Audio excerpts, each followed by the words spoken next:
Resourceful Designer, episode 277. Get it right with checklists.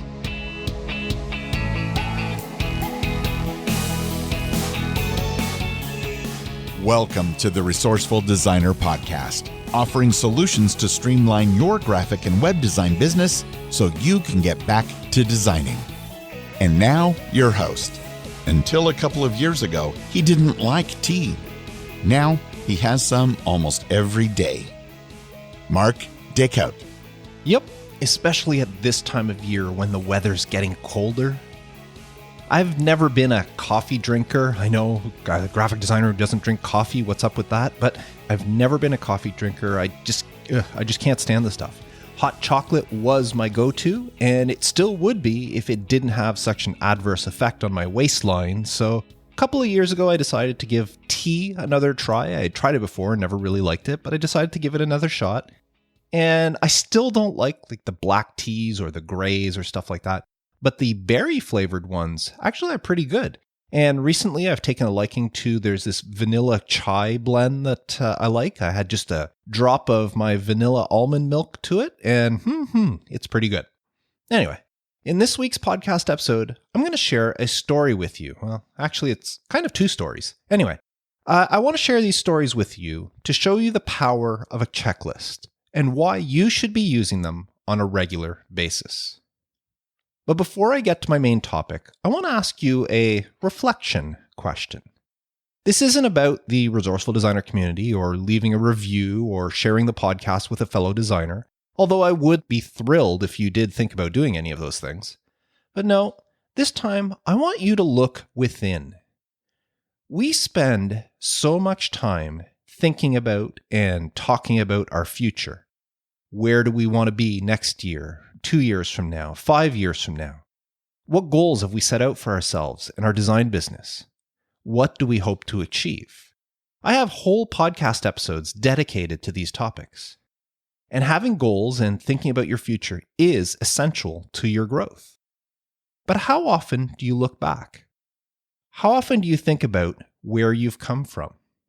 So I want you to take a little bit of time, either right now, pause the podcast and think, or maybe later today or this weekend or whenever, and think of the journey that you've accomplished so far.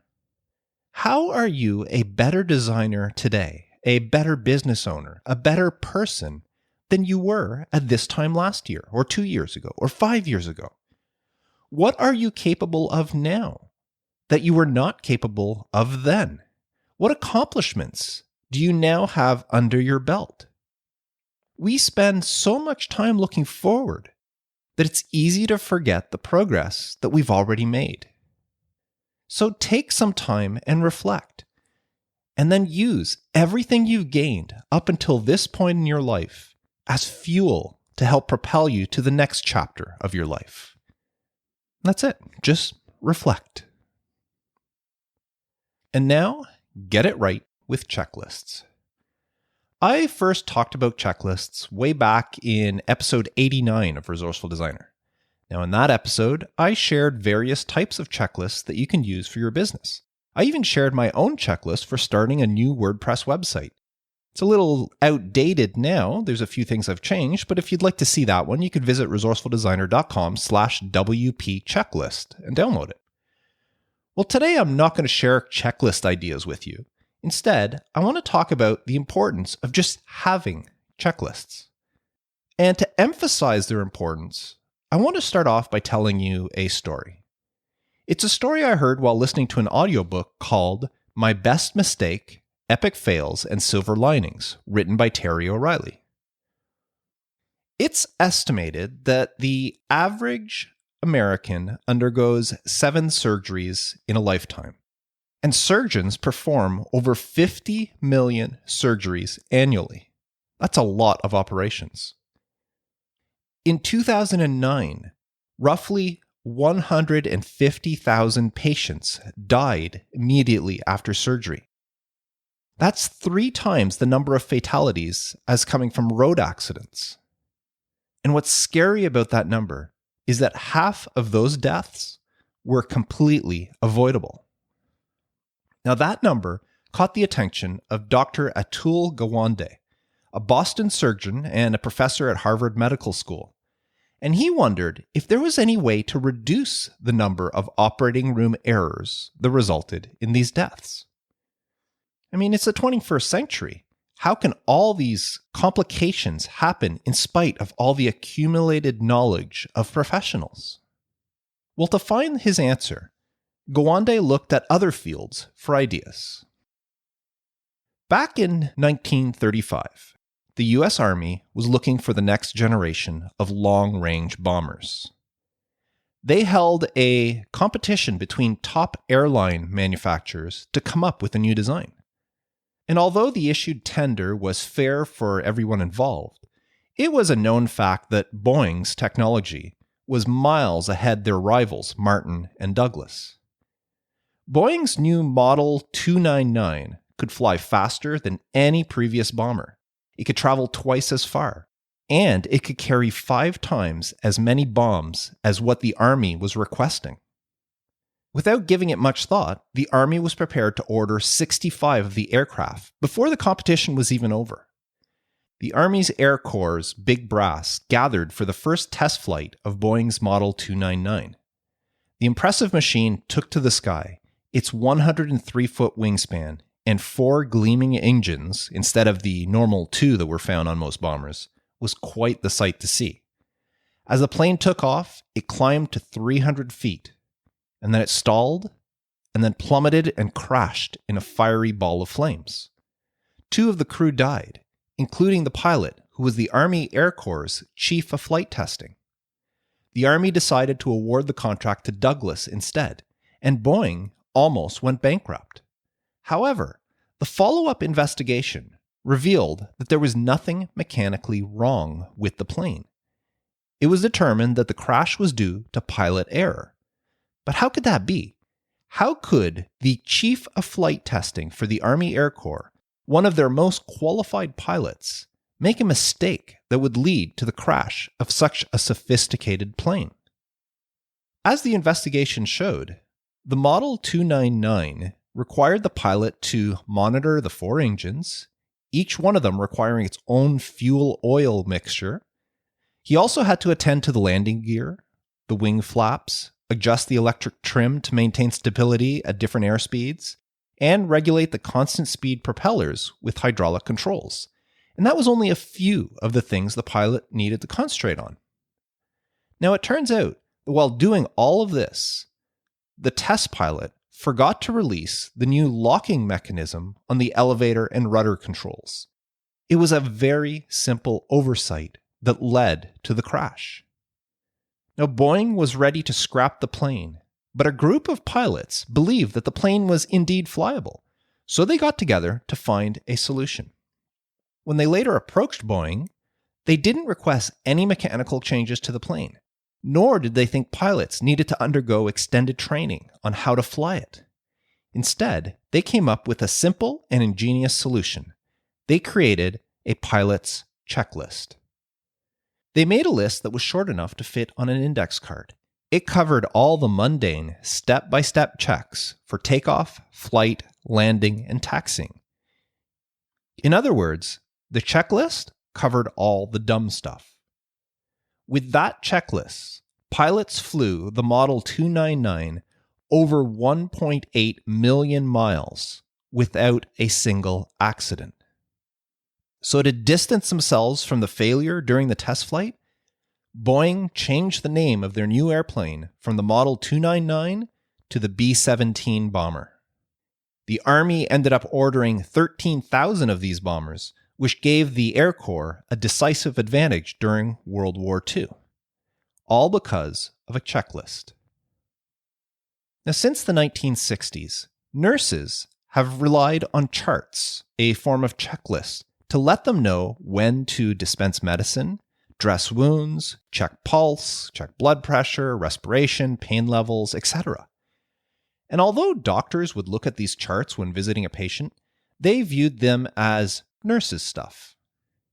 Well, in the late 90s, a study was conducted that determined the average hospital patient required 178 individual actions by medical staff per day, any one of which could pose a risk.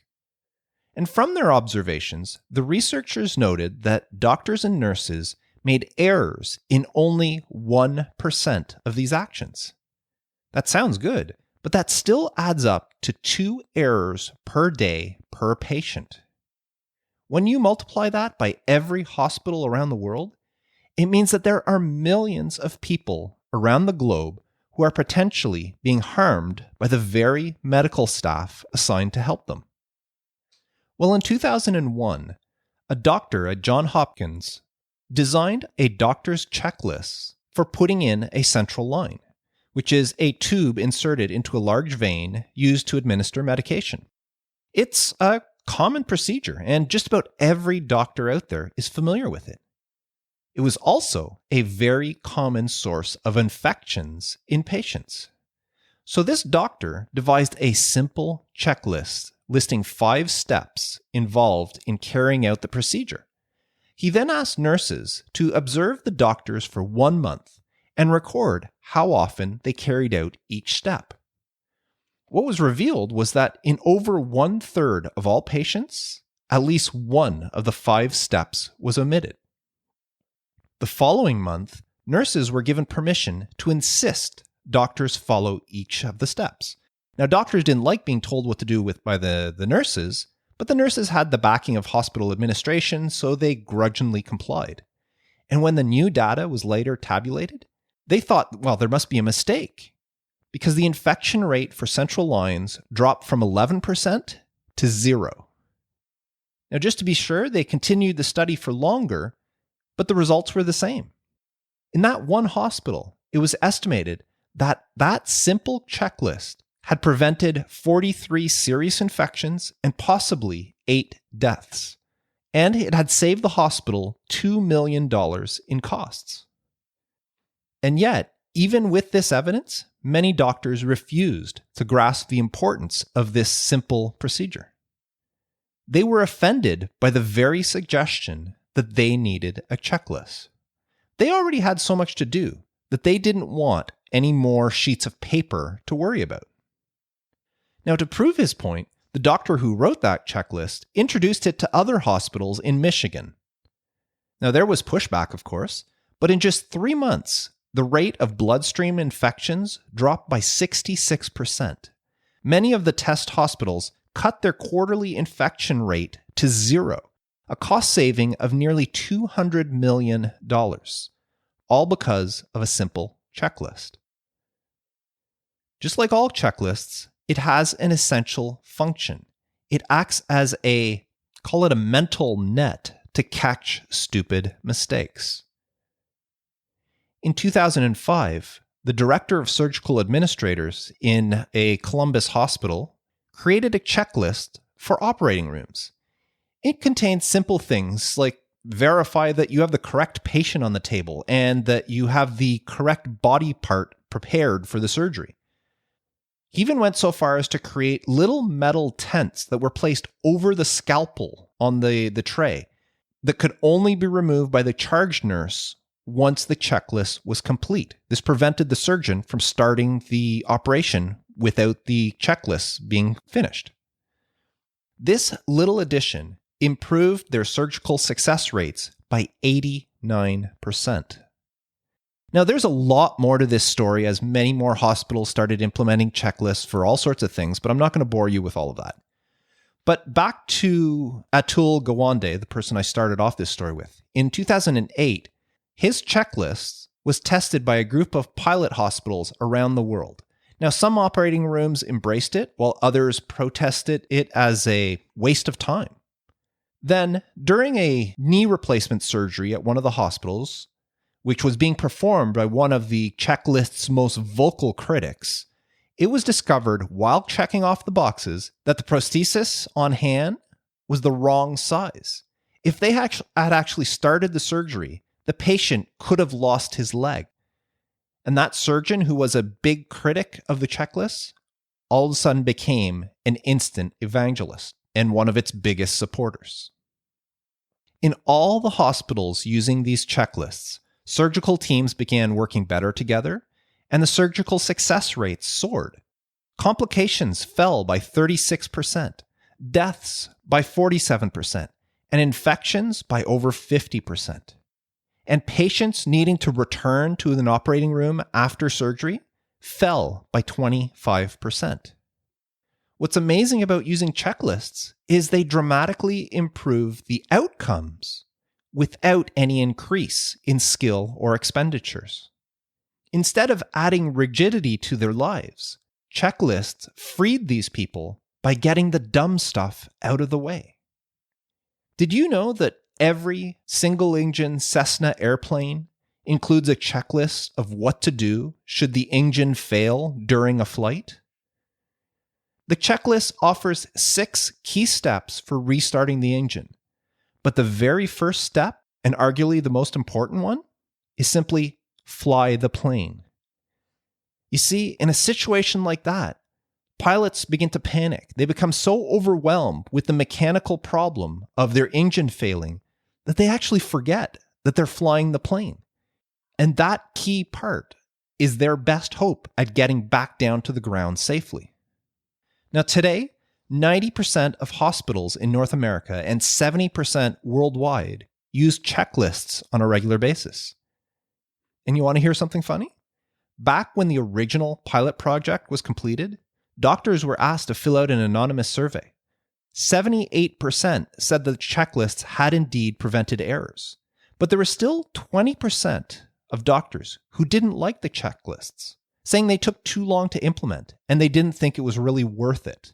However, when those same doctors were asked if they had to undergo surgery, would they want the checklists be used? 93% of those who thought it was a waste of time said that yes, they would prefer the checklist be used on them. Well, I hope you found that as interesting as I did. Now, you may be saying, sure, a checklist in a plane or in an operating room makes a lot of sense. I mean, it can save lives after all. But I run a graphic design business. No, I'm good. I don't need a checklist. Well, I can tell you I used to think that way as well. But remember, checklists are freeing because they help get, as I said earlier, the dumb stuff out of the way, which frees you up for the more important things you can do. I remember a couple of years ago, I was doing some routine maintenance on one of my websites. I have various websites for different things, and this was a website that had probably been live for about 2 years. And I was just poking around the site, seeing, if there's anything I could do, verifying things, updating things, you know how it is. And all of a sudden I noticed something that almost made my heart stop. The little box next to discourage search engines from indexing this site was still checked. Meaning, for close to 2 years, my website was telling search engines, I'm good. Don't pay any attention to me. Go look somewhere else. That was a stupid mistake that could have been avoided with the use of a pre-launch checklist. Now, today, I'm happy to say that I have several checklists that I use on a regular basis.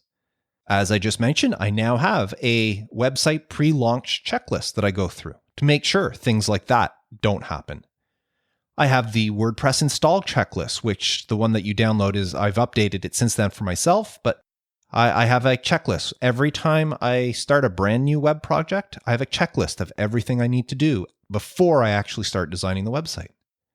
I have a checklist for things to ask the first time I contact or I'm contacted by a new client. I have a checklist just for putting this podcast out, and many, many more. I keep my checklists in Evernote. I don't necessarily have printed versions of them, but whenever I need something, I just call up the checklist in Evernote, go through it, make sure that all the steps are complete. As I said earlier, these checklists help ensure that the dumb stuff gets done. And that way, it allows me to concentrate on the more important things. So if you're not already using checklists in your design business, I suggest you make the effort to start using them. And if you're thinking to yourself that your checklist is in your head, I know I used to think that way myself, remember the story about the doctors putting in the central line. There were only 5 steps involved, steps that every doctor knows. They learn this from their first year in medical school. And yet, when observed, nurses noted that 1 in 3 of all patients, doctors missed at least one of the 5 steps. Face it, Your memory is fallible. Checklists are not. Now, I would love to know what sort of checklists you use in your business. Please send me a message. feedback@resourcefuldesigner.com and let me know which ones you use. So thank you very much for tuning in. I want to remind you to take a little bit of time to reflect on where you've been, where you've come from. What can you do now that you couldn't do a year, 2 years, 5 years ago? And use that knowledge as a fuel to help propel you for what's coming down the road. It's great and it's necessary to think about our future. But sometimes we do have to stop and think about where we've come from. So I hope you do take a little bit of time to think of that. Anyway, that's it for me this week. I am Mark Decote, wishing you all the best with your design business. And the last thing to mark off my podcast checklist is to remind you to stay creative.